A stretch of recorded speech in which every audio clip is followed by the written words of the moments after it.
Last session में हम लोगों ने कुछ इस तरीके से देखा था कि हमारे पास ULLI यूज किया था। ULLI को यूज करके हमने मेन्यू की तरफ एक हमने डिज़ाइन देने की कोशिश की थी ULLI का यूज करके। अगर हम इसके रिमेनिंग वाले सेक्शंस को यहाँ पे अभी हम हटा देते क्योंकि डिवीज़न का कुछ ज़्यादा हम लोगों ने यूज किया नहीं था। इसको सेव करके अगर हम अभी रन कराते हैं तो केवल हमने एक बॉडी का स्टाइल बैकग्राउंड कलर लगा रखा है। ये CSS हमने देखा था, यहाँ पे BG कलर भी यूज कर सकते हैं, बट BG कलर हमारा सभी टैग के साथ काम नहीं करता है। केवल BG कलर केवल बॉडी के साथ काम करता है, जिसमें हम लोगों ने फिर बाद में इनलाइन CSS का यूज करके अलग अलग टैग में बैकग्राउंड कलर लगाया था।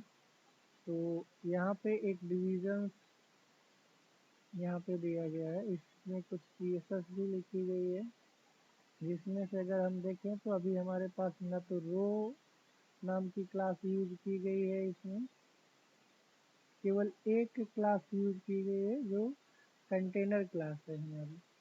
कंटेनर क्लास में हमने यहाँ पे जो यूज किया है ये फॉन्ट कलर हमने रेड कर रखा है, और बैकग्राउंड में हमने लीनियर ग्रेडियंट यूज किया है। लीनियर ग्रेडियंट का क्या मतलब होता है? लीनियर ग्रेडियंट का मतलब ये है कि दो कलर या दो से अधिक कलर को आपस में मिक्स करके अगर हमें बैकग्राउंड में लगाना होता है तो लीनियर ग्रेडियंट का इस्तेमाल करेंगे। इसमें बैकग्राउंड कलर हमने यहाँ पे वाइट दे रखा है। अभी फ़िलहाल के लिए अगर हमने वाइट दे रखा है तो इसको एक बार रन करके आप चेक करिएगा, देखिए कौन सा कलर यहाँ पे दे रहा है। ये हमारा लीनियर ग्रेडियंट दे रहा है, और ये बैकग्राउंड कलर वाइट जो हमारा है यहाँ पे वर्क नहीं कर रहा है इसमें, क्योंकि हमने ऑलरेडी लीनियर ग्रेडियंट लगा रखा है। तो यहाँ पे ये हमारा है लीनियर ग्रेडियंट।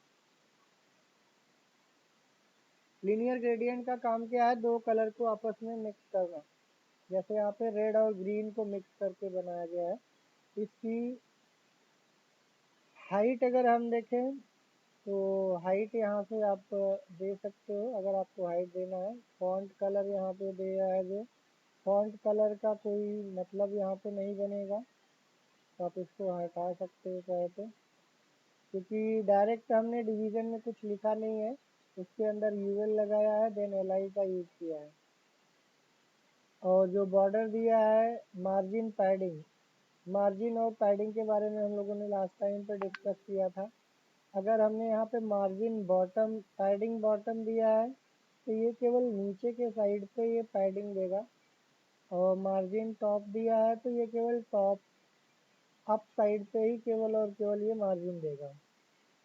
अगर हमने यहाँ से टॉप हटा दिया तो ये चारों साइड मार्जिन काम करने लगेगा।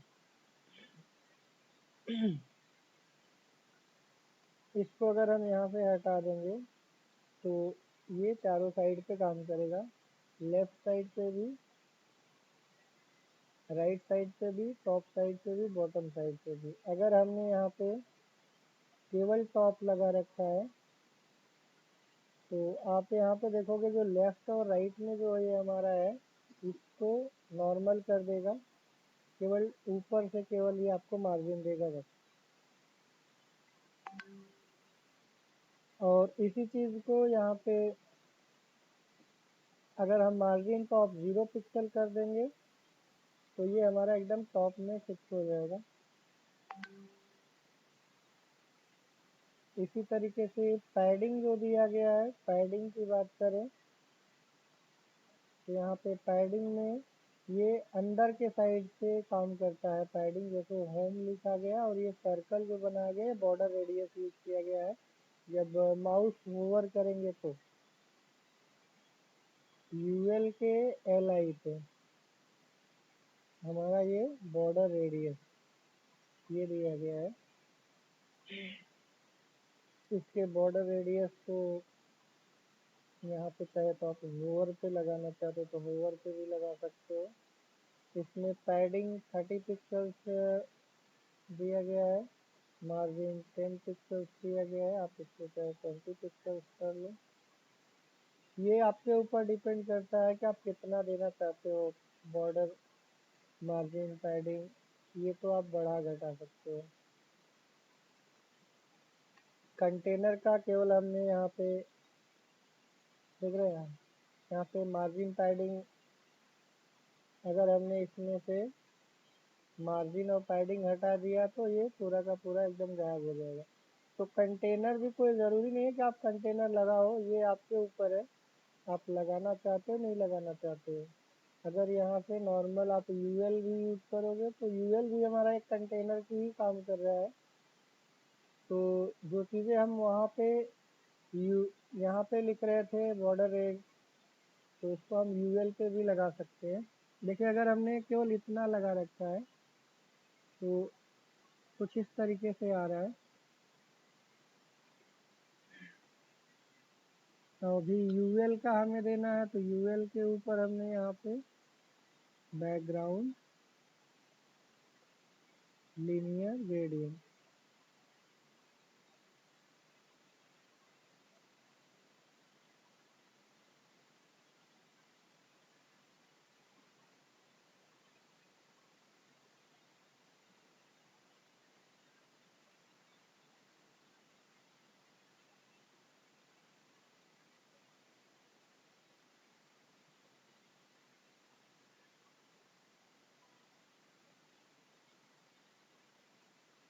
स्पेलिंग अगर आपकी सही नहीं होगी तो ये काम नहीं करेगा, ठीक है। ये लीनियर ग्रेडियंट, इसकी हाइट विड्थ या पैडिंग देना है, अंदर के साइड से जगह बनाना है, तो आपने 30 पिक्सल्स दे दिया।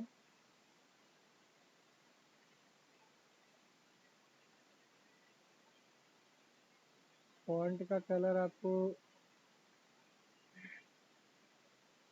ग्रे में अगर हमें देना है, ग्रे एंड वाइट का करना है तो कुछ इस तरीके से कर सकते हैं। डिपेंड करेगा आप कलर, फॉन्ट कलर के कॉम्बिनेशन क्या देना चाहते हो। तो ये भी हमारा क्या है, एक मेन्यू प्रॉपर तरीके से बन जाएगा ULLI की हेल्प से।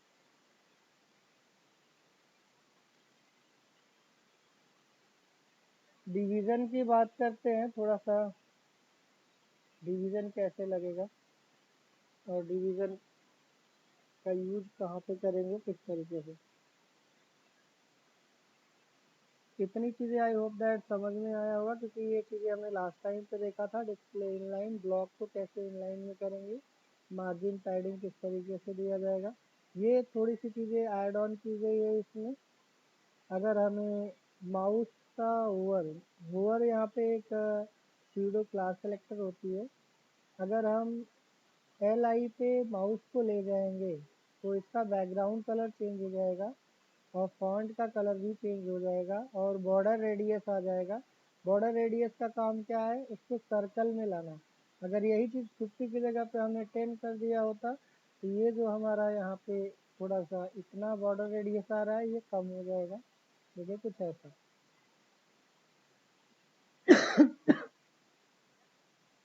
तो 30 कर देंगे, थोड़ा और ज़्यादा हो जाएगा। तो कितना आप उसको राउंडेड करना चाहते हैं वो डिपेंड करेगा आपके रिक्वायरमेंट के ऊपर। ज़्यादातर हमारे पास जो ये मेन्यू वाला सेक्शन होता है और लोगो वाला सेक्शन होता है, इसको हम एक कंटेनर में रख सकते हैं, जिसको हम डिवीज़न बोल सकते हैं। इसको एक क्लास के थ्रू, कि ये हमारा जो क्लास है इसको एक हेडर सेक्शन में रख सकते हैं।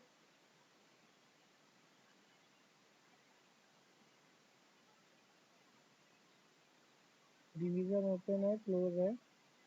अब इसी में हमारा एक लोगो भी हो जाएगा। जैसे मेन्यू है, मेन्यू हमारा कहाँ तक है, यहाँ पे मेन्यू है, लोगो हमें इस साइड लगाना है। तो क्या करेंगे, इसी में IMG टैग लगा देंगे। और जो भी हमारे पास इमेज होगा, अच्छा ये हमारा क्या है, ब्लॉक एलिमेंट है, तो ये कभी भी इसको ऊपर आने नहीं देगा, इमेज को इमेज के साइड में नहीं ले जाने देगा ये। और ये हमारी इमेज देखिए, यहाँ पे इमेज का नाम अल्टरनेट टेक्स्ट, यहाँ पे जैसे इमेज पता नहीं चल रहा है इमेज कहाँ पे आई है कहाँ नहीं, तो अल्टरनेट टेक्स्ट हम यहाँ पे लोगो लिख देते हैं और फिर उसे रिफ्रेश करते, देखिए ये हमारी इमेज यहाँ पे आ रही है। जबकि हमें इमेज इधर लाना है, तो इसको सेट कैसे करेंगे वहाँ पे, इसको सेट करना है तो जैसे हमारे पास डिस्प्ले इन लाइन था, एक लाइन में आने का काम कर रहा था, तो ये हमारा क्या है, इसकी विड्थ हमें थोड़ी सी देनी पड़ेगी, या तो यूएल के अंदर ही हम इस इमेज को ट्रांसफ़र करें, इस इमेज को या तो यूएल के अंदर ही ट्रांसफ़र करें।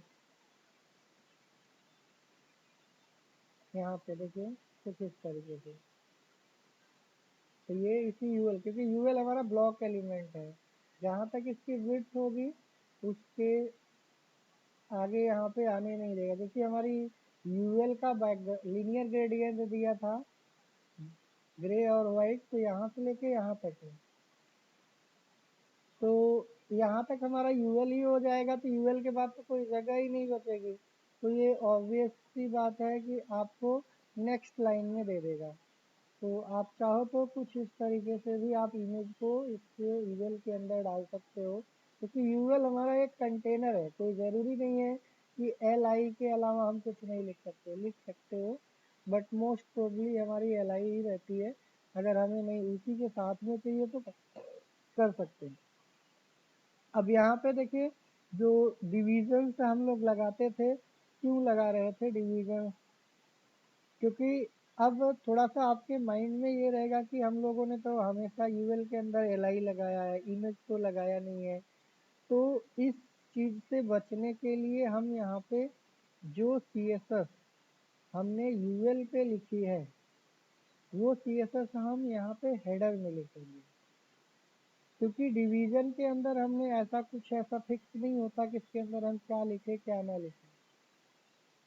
यहाँ पे इसलिए बोल रहा हूँ मैं, क्योंकि आप कहोगे यूएल हमारा यहाँ से लेके यहाँ तक है और हमें लोगो भी यहाँ पे लगाना है।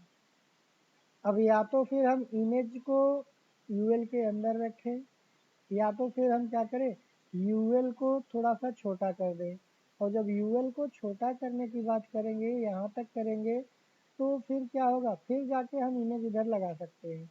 लेकिन फिर ये जो ग्रेडियंट हमने लगा रखा है बैकग्राउंड कलर में, ये फिर हमारा यहीं तक रह जाएगा। देखिए जो मैं प्रॉब्लम बता रहा हूँ कुछ ऐसा है, इमेज तो पहली बात अगर आप कहोगे यूएल के अंदर नहीं होता तो चलो ठीक है मैंने हटा दिया, तो फिर ये तो इमेज यहाँ तक तो आएगा ही नहीं। क्यों नहीं आएगा, क्योंकि हमें यूएल की विड्थ 100% है, फिर हम यूएल की विड्थ को या तो कम करें, तो यहाँ से हम विड्थ 75% कर देते हैं। अब ये इमेज हमारी, इमेज के लिए जगह तो आ गई, लेकिन क्या ये बैकग्राउंड, ये मेन्यू का जो बैकग्राउंड कलर था वो यहाँ तक आएगा, नहीं आएगा। क्यों नहीं आएगा, क्योंकि हमने यूएल में ही बैकग्राउंड कलर लगा रखा है, तो इसीलिए हम लोग इसको यूएल में न लिख करके क्या करते हैं, एक अलग से कंटेनर या कोई भी क्लास बना लेते हैं, उस क्लास के अंदर हम वो सारी चीज़ें लिखते हैं, जिससे हमारे पास जो ये कॉन्सेप्ट होता है कि यूएल के अंदर हम एल आई ही लिखते हैं, इमेज को तो हम बाहर लिखते हैं। अभी भी देखो ये हमने जगह तो हमने हटा दिया है, जगह तो कर दिया है इसके लिए, फिर भी ये इमेज हमारी नीचे ही आएगी। क्यों, क्योंकि ये डिस्प्ले ब्लॉक है, ये अपने राइट साइड में कभी भी कोई एलिमेंट को नहीं आने देगा, जब तक कि इसको हम थोड़ा सा एडजस्ट सी एस एस के थ्रू मॉडिफाई नहीं करेंगे, इनलाइन नहीं करेंगे, फ्लैक्स नहीं करेंगे, तब तक नहीं आने देगा। तो यहाँ पे हम क्या करेंगे, इसके नेचर को थोड़ा सा हम चेंज करेंगे। अगर हमें वहाँ तक सेम टास्क में चाहिए तो हमें क्या करना पड़ेगा कि इस हेडर को डिस्प्ले फ्लोट करना पड़ेगा, या फ्लोट राइट या डिस्प्ले फ्लैग करना पड़ेगा। एक हमारे पास होता है डिस्प्ले फ्लैग। डिस्प्ले फ्लैग करेंगे तो ये एक लाइन में आ जाएगा। देखिए अभी हमारी इमेज एक लाइन में आ जाएगी, बट यहाँ पे एक लाइन में आ जाने से हमारा काम तो हो नहीं जाएगा, क्योंकि इसमें अगर हम देखें तो इसका बैकग्राउंड कलर अलग है, उसका बैकग्राउंड कलर अलग है। तो हम ये वाला बैकग्राउंड कलर और मार्जिन पैडिंग, ये सारी चीज़ें हम क्या करेंगे, यहाँ से हटा करके इस हेडर के अंदर ले जाएंगे।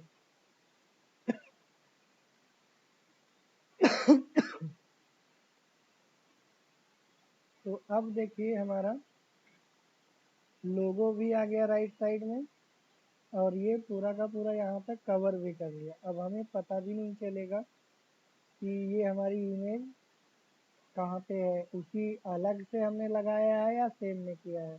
तो अब जो आपका माइंड सेट एक दिमाग में बनता था इमेज कि नहीं यूएल के अंदर एल आई ही होता है, तो आप एल आई ही रखिए, कोई दिक्कत नहीं है। इसीलिए हमने एक डिवीज़न लिया, और डिवीज़न एक कंटेनर का काम कर रहा है जिसमें दो चीज़ें रखी गई हैं, एक यूएल रखा गया है और ये दूसरी इमेज रखी गई है। इससे हमने क्या कर लिया कि ये चीज़ें हमने यहाँ पे मेंशन कर लिया। तो डिवीज़न लगा के करिए और क्लास बना के करिए, या तो एक हेडर नाम का ऑलरेडी आपको टैग देता है HTML फाइल में, आपसे कहा जाता है अगर आप क्लास नहीं बनाना चाहते मत बनाओ, आप हेडर नाम का क्या करिए, टैग बना लो। ये ऑलरेडी हेडर नाम का टैग होता है, आपको बनाने की ज़रूरत नहीं है, बट आपको यूज करना पड़ेगा बस।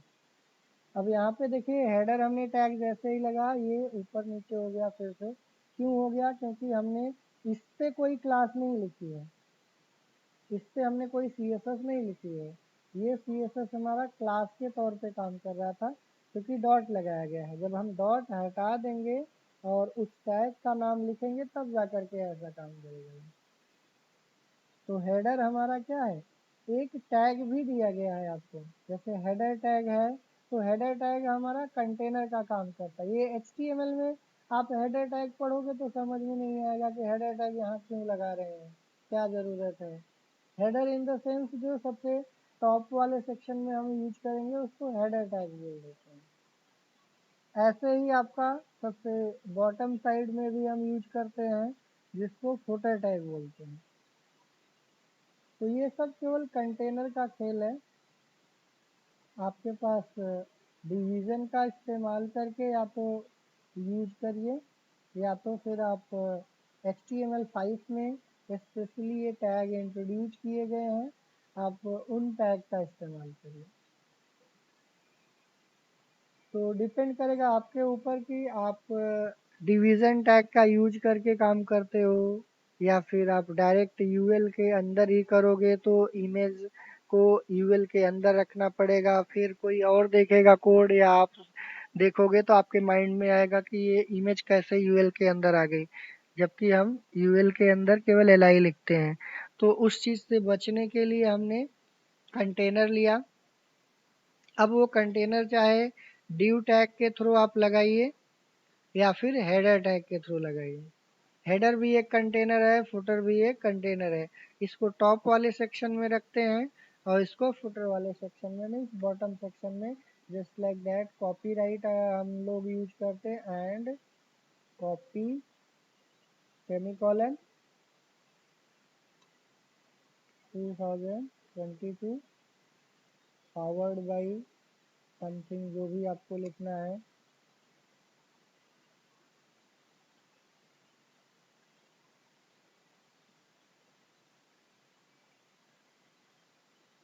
तो यहाँ पे भी आपको डिज़ाइन बाई आपको नाम लिखना है तो लिख सकते हो।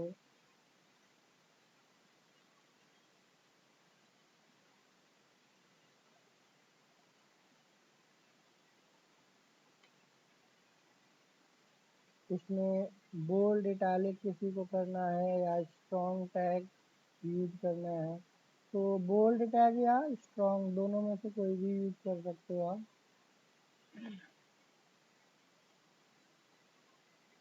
जैसे ये हेडर फुटर आपके लेटेस्ट टैग है, वैसे स्ट्रॉन्ग भी आपके लेटेस्ट में है। बाकी आपको कॉपीराइट का सिंबल है यहाँ पे लगाना है तो ये हो जाएगा। इटैलिक बोल्ड इटैलिक अंडरलाइन करना है तो आप यूज कर सकते हो। ये डिपेंड करता है हमारी रिक्वायरमेंट्स के ऊपर कि हम किस तरीके की रिक्वायरमेंट्स हमारी है। कंटेनर है बस। अब इसके अंदर हमने यहाँ पे फुटर तो लगा दिया, बॉडी वाले सेक्शंस की थोड़ी हाइट बढ़ाएंगे तब यहाँ पे एक हम क्या करेंगे, हेडर और फुटर के बीच में एक चाहे तो डिवीज़न ले लें और इस क्लास का नाम दे दें कंटेंट। क्लास का नाम क्या दे दें, कंटेंट। और यहाँ पे इस डिवीज़न को हम बंद कर देंगे। या तो इनलाइन सीएसएस लिखनी है तो आप यहीं पे इनलाइन सीएसएस लिख लीजिए, लेकिन इससे क्या होगा कि फिर वही चीज़ें है कि आपको बार बार हर लाइन में लिखना पड़ेगा, रीयूटिलाइज नहीं करेंगे। हाइट हमने दे दिया, हाइट में 300 पिक्सल्स दे दिया और सेव करके इसको रिफ्रेश किया तो इसको अगर आपको हाइट 300 की जगह पे 400 करना है, 450 करना है, वो आपके एस्टीमेट पे डिपेंड करेगा। इसको सेंटर में करना है तो फुटर वाले को तो आप सेंटर टैग यूज करना चाहते हो या फिर टेक्स्ट अलाइन यूज करके करना चाहते हो, तो यहीं पे आप इनलाइन सीएसएस लिखने के बजाय आप यहाँ पे सीधे सीधे जाओगे, यहाँ पे लिखोगे फुटर। फुटर हमारा टैग है तो एलिमेंट सेलेक्टर हो जाएगा, तो हमारा टेक्स्ट अलाइन सेंटर हमारा हो जाएगा। तो इससे क्या होगा कि हमारा ये बेनिफिट यही है कि हमें ये टैग मिल गया है तो हमें क्लास नहीं बनाना पड़ेगा। अब कभी भी हम ये CSS यूज करेंगे तो आसानी से कर सकते हैं, हमें क्लास बनाने की ज़रूरत नहीं। तो आपने देखा कि हमें डिवीज़न की क्या ज़रूरत है, डिवीज़न एक कंटेनर का काम कर रहा है। जैसे अब यहाँ पे हमें बॉडी पार्ट लिखना है तो यहाँ पे हमने बॉडी पार्ट में लिख दिया इंट्रोडक्शन समथिंग जो भी हमें देना है। बाकी आपको पैराग्राफ देना है तो पैराग्राफ दे दिया, इसमें रैंडमली जो भी पैराग्राफ देना है। This is the body content section which cover the page body main body.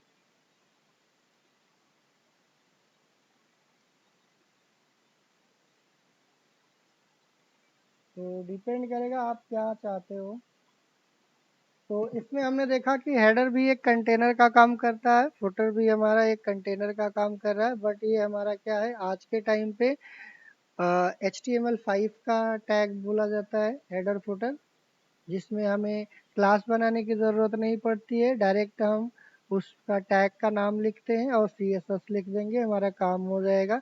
अगर हम यही चीज़ें क्या करेंगे, यहाँ पे जैसे ये भी हमारा हेडर जैसे हमने लिया था, इसमें भी हमें कोई क्लास बनाने की ज़रूरत नहीं पड़ी, फुटर में भी कोई क्लास बनाने की नहीं पड़ी, जैसे ULLI में कोई क्लास बनाने की ज़रूरत नहीं पड़ी है। यहाँ पे भी सीधे टैग का नाम लिखा है और हमारा एलिमेंट सेलेक्टर जिसको बोलते हैं। और यही चीज़ें अगर हमने यहाँ पे जैसे डिविजन्स के लिए बनाया है तो डिविजन्स में इनलाइन CSS लिखने के बजाय अब इसी चीज़ को हम यहाँ पे क्लास बना के लिखना पड़ता, तो ये हमारा हो जाता कंटेंट। कंटेंट हमारा क्या हो जाता है, एक क्लास हो जाती है। तो ये एक कंटेनर भी इसका नाम दे सकते थे, कंटेंट भी नाम दे सकते हो, मर्जी आपकी, या जो भी आपको देना है ये डिपेंड करेगा। इसमें सोचने की ज़रूरत पड़ेगी कि आप क्लास का नाम क्या देना चाहते हो। बट अगर हमारे पास टैग का नाम है तो सीधे टैग का नाम लिखेंगे और उसकी CSS से रिलेटेड हम उसकी प्रॉपर्टी लिखेंगे, और भी हमें कुछ क्लास का नाम सोचने की ज़रूरत नहीं पड़ेगी। काम वही करेगा, चाहे आप क्लास बना करके करिए या फिर आप सीधे इनलाइन CSS लगा करके करिए। बट डिवीज़न एक का आपका क्या कर रहा है, कंटेनर का काम कर रहा है। तो डिवीज़न को हम और भी देखेंगे, वेबसाइट का प्रॉपर लेआउट बना करके देखेंगे किस तरीके से हम यूज करते हैं। इसमें एक मैंने वीडियो भी बना रखी पहले से, मैं इसको शेयर कर दूंगा कि कैसे हम डिवीज़न का यूज करेंगे और वेबसाइट का लेआउट तैयार करने के लिए। लेकिन जब भी किसी वेबसाइट का पेज हम बनाएंगे तो अब इसी तरीके से रहेगा कि पहले हमारा हेडर सेक्शन रहेगा, देन आपका बॉडी पार्ट रहेगा, कंटेंट जिसको बोलते हैं, देन हमारा फुटर सेक्शन रहेगा। ये पूरा का पूरा बॉडी के अंदर ही रहेगा। बट बॉडी में भी ये 3 पार्ट में मेजरली डिवाइड होता है, हेडर, कंटेंट एंड फुटर। और ये कंटेनर का ही खेल है, कंटेनर के थ्रू ही हम मैनेज करते हैं। तो जब भी कोई भी पेज हम बनाएंगे उसको हमेशा ध्यान में रखेंगे 3 सेक्शंस में, हेडर, कंटेंट एंड फुटर। ये आपके लिए टास्क रहेगा कि आप ट्राई करिएगा कि यहाँ पे जैसे हमने हेडर फुटर टैग का यूज किया है, आप हेडर फुटर टैग का यूज ना करके इसमें डिवीज़न टैग का यूज करोगे और क्लास हेडर नाम से बनाओगे और क्लास फुटर नाम से बनाओगे। काम सेम करना रहेगा जो इसमें किया गया है, बाकी आपको डिवीज़न के थ्रू करना है। बस ये आपके लिए टास्क रहेगा कि यहाँ पे डिवीज़न क्लास हेडर, फिर डिवीज़न क्लास फुटर, और ये CSS की प्रॉपर्टी आपको यहाँ पे क्लास के अकॉर्डिंग मैनेज करना रहेगा। बस ये आपके लिए टास्क रहेगा। अगर नहीं करेंगे फिर भी हम इसको नेक्स्ट सेशन में डिस्कस करेंगे, ठीक है।